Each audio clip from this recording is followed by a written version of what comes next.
नमस्कार दर्शक बंधु आज हूँ डिसेम्बर 4 तारिख गुरुवार। आज दिनटी जगार केतेक मुख्य खबर उपर आसतु नजर पकेबा। वीडियोटी को शेष पर्यंत देखंतु। मात्र किछि समय मध्य जानिपारे आज दिनटी जगार संपूर्ण खबर।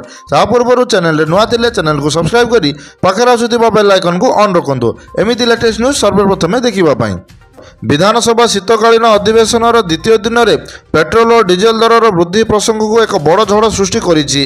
राज्यर तैल दर आकाश छुआ होइथिबारु विरोधी दल एही प्रसंग को नहीं गृह में तीव्र हट्टगोल करथिले।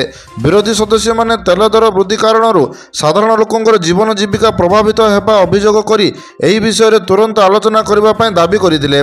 सेमाने मुख्यतः राज्य सरकार को भाट कमाइबा पई एक तैल दर उपर को टिकस ह्रास करबा पई दाबी करथिले। दाबी पूर्ण न हेबारु विरोधी दल सदस्य माने बाचस्पति पोडियम निकट को जाई सरकार विरोध में नाराबाजी करथिले। शासक दल यह केंद्र सरकार अधीन में थिबो बोली कही प्रसंग को एड़ाइबाकू चेष्टा करथिले। तेबे उभय पक्षरे वितर्क हट्टगोल जोगु बाचस्पति गृह को बारंबार मुतलबी घोषणा करने पड़ता। यह प्रसंग शीतकालीन अधिवेशन मुख्य आलोचना विषय होबार संभावना रही। परवर्ती खबर। ओडिशा सरकार राज्यर बेकारी समस्या को ह्रास करने और सरकारी विभाग गुड़िक कार्यदक्षता बढ़ावा लक्ष्य एक बड़ नियुक्ति घोषणा करिसेंती। आगामी 6 मास मध्य राज्यर विभिन्न विभाग में 20,000 रु अधिक पदवी नियुक्ति प्रक्रिया आरंभ करा जिवो। एही नियुक्ति गुड़िक मुख्यतः लोकों सह प्रत्यक्ष भाव में जड़ित थिबा विभाग गुड़िक हेबो। एथिरे शिक्षा विभाग, हाईस्कूल एवं प्राथमिक शिक्षा, नर्सिंग, फार्मिंग एवं टेक्नीशियन, कनेस्टेबल, अन्य कर्मचारी आदि अंतर्भुक्त। सरकार एही समस्त पदवी पर निर्धारित समय सीमा मध्य विज्ञापित प्रकाश करने सहित चयन प्रक्रिया शेष करा जिवो बोली लक्ष्य रखा जायछि। नियुक्ति प्रक्रिया संपूर्ण स्वच्छता एवं मेरिट को गुरुत्व दियाजिबो बोली सरकार स्पष्ट करिसेंती। एही निष्पत्ति राज्यर लक्ष लक्ष युवक मानक एक बड़ आश्वस्ति देवा सहित सेमानक पय नूतन आशा संचारित करिछि। परवर्ती खबर। जल संरक्षण एवं ग्रामांचल प्रत्येक घर को सुरक्षित पानीय जल जोगाई देवा उद्देश्य केंद्र सरकार मिशन जल शक्ति विशेषकर यार मुख्य अंश जल जीवन मिशन रे ओडिशा गुरुत्वपूर्ण भूमिका ग्रहण करिछि। ओडिशार ग्रामांचल प्रत्येक परिवार पाखरे 2026-27 टैप माध्यम पर्याप्त और सुरक्षित पानीय जल पहुंचाइबा एही मिशन प्राथमिक लक्ष्य। फ्लोराइड, आयरन एवं लुणिया पानी भली प्रदूषण प्रभावित अंचल गुड़िक जलर गुणवत्ता वृद्धि करने आयरन रिलीफ प्लांट एवं विशुद्धीकरण यूनिट स्थापन करा जायछि। राज्य में जल जोगाण को निश्चित करने बहुल भाव में मेगा पाइप टावर प्लांटेशन प्रकल्प कार्यकारी करा जाउछि। एथिपाई हजार हजार कोटी टंकार व्ययदार होइछि।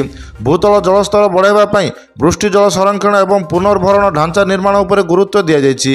प्रकल्प कार्य थिबा विलंबित को दूर करने एवं स्वच्छता बजाय रखा राज्य सरकार उच्चस्तरीय कमिटी गठन करने सह ठिका संस्थापन उपर कड़ा नजर रखिछि। ओडिशा एही प्रलय को राज्यर जलस्तर पुरस्कार भली मान्यता आनीदेवार सहायता होइछि। परवर्ती खबर। ओडिशार शक्ति क्षेत्र को अधिक दक्ष एवं स्वच्छता आने राज्य सरकार नुआ ट्रांसफॉर्मर क्रय नीति प्रणयन करिसेंती। एही नीति मुख्यतः विद्युत बंटन कंपानी गुड़िक द्वारा ट्रांसफॉर्मर किणवारे हेउथिबा अनियमितता और दुर्नीति को रोकवा उद्दिष्ट। नुआ नीति अनुसार समस्त विद्युत वितरण कंपानी निज निज तरफ ट्रांसफॉर्मर किणवा बदल में एक केंद्रीय संस्था माध्यम सामग्री किणाजिवो। या द्वारा क्रय प्रक्रिया रूपांतरता आसवा एवं निर्धारित कंपानी लाभ हेबार संभावना कमिबो। समस्त क्रय कार्य केवल ई ट्रेडिंग माध्यम करा जिवो। या द्वारा स्वच्छता बढ़िबा एवं अधिकରୁ अधिक योग्य क्रेता प्रतियोगितार अंशग्रहण करें। केवल उच्च मानर एवं विश्वस्तरीय थिबा ट्रांसफॉर्मर किणवार व्यवस्था रखा जायछि, जहाद्वारा बारंबार ट्रांसफॉर्मर पड़ीजा और खराब हो समस्या दूर हेबो। ट्रांसफॉर्मर कार्यकारिता एवं निर्धारित मान जांच पाई एक स्वतंत्र व्यवस्था रखा जायछि। एही संस्था पदक्षेप शक्ति और वैशिष्टिक वाणिज्य क्षति को कमाइबा एवं उपभोक्ता को निरंतर विद्युत सेवा जोगाइबारे सहायता हेबो। परवर्ती खबर। स्वास्थ्य सेवा गुणवत्ता बढ़ाइबा एवं गुरुतर रोगी को उत्तम चिकित्सा जोगाई देबा पई राज्य सरकार एक बड़ पदक्षेप नेइछन्ती। राज्यर 3टी प्रमुख सरकारी मेडिकल कॉलेज रे 2टी गुरुत्वपूर्ण रोग पई एक स्वतंत्र चिकित्सा यूनिट प्रतिष्ठा करा जिवो। प्रथमतः हृदरोगी चिकित्सा पई एक उन्नत यूनिट प्रतिष्ठा करा जिवो। एथिरे आंजियोग्राफी एवं आंजियोप्लास्टिक भली आधुनिक चिकित्सा सुविधा उपलब्ध हेबो। द्वितीय स्नायु रोग एवं स्ट्रोक रोगों पई एक स्वतंत्र यूनिट प्रतिष्ठा करिवो। एही यूनिट तुरंत एवं जरूरीकालीन चिकित्सा जोगाई देव। एही नूतन यूनिट रे प्रतिष्ठा हेबा द्वारा अनेक गुरुत्व रोगी अन्य राज्य किंबा देशर बाहर को चिकित्सा पई दिया जा पड़िबो नाही। एहा सहित मेडिकल कॉलेज रे उन्नत गवेषणा एवं शिक्षा पई मध्ये सुजोग प्रतिष्ठा हबो। परवर्ती खबर। ओडिशा पुलिस एवं साधारण जनता मध्य उत्तम संपर्क प्रतिष्ठा करने तथा पुलिस सेवा को ଅଧିକ ଜନକୈନ୍ଦ୍ରିକ କରିବା ଲକ୍ଷ୍ୟରେ ଆମ ପୋଲିସ କାର୍ଯ୍ୟକ୍ରମରେ କେତେକ ଗୁରୁତ୍ୱପୂର୍ଣ୍ଣ ସଂସ୍କାର ପରିବର୍ତ୍ତନ ଅଣାଯାଇଛି।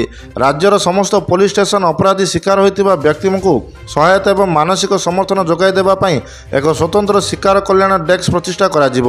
ନୂଆ ନିୟମ ଅନୁଯାୟୀ ପୋଲିସ କର୍ମଚାରୀମାନେ ନିଜ ନିଜ ଅଞ୍ଚଳର ସାମାଜିକ ଗୋଷ୍ଠୀ ଶିକ୍ଷାନୁଷ୍ଠାନ ସହିତ ନିୟମିତ ଭାବେ ବୈଠକ କରିବେ। ଏହାଦ୍ୱାରା ଅପରାଧ ରୋକିବାର ଜନସାଧାରଣଙ୍କ ସହଭାଗୀ ବଢ଼ିବ। ଅଭିଯୋଗକାରୀ ପ୍ରତି ପୋଲିସ କର୍ମଚାରୀ ବ୍ୟବହାରକୁ ଅଧିକ ସମ୍ବେଦନଶୀଳ ଏବଂ ସୌଜନ୍ୟପୂର୍ଣ୍ଣ କରିବା ପାଇଁ ସମସ୍ତ ବ୍ୟାପକ ତାଲିମ ପ୍ରଦାନ କରାଯିବ। ପୋଲିସ ସେବା ବିଷୟରେ ଜନସାଧାରଣଙ୍କୁ ପ୍ରତିକ୍ରିୟା ଦେବା ଏବଂ ଏଥିପାଇଁ ଅନଲାଇନ୍ ଏବଂ ଅଫଲାଇନ୍ ବ୍ୟବସ୍ଥା କରାଯିବ।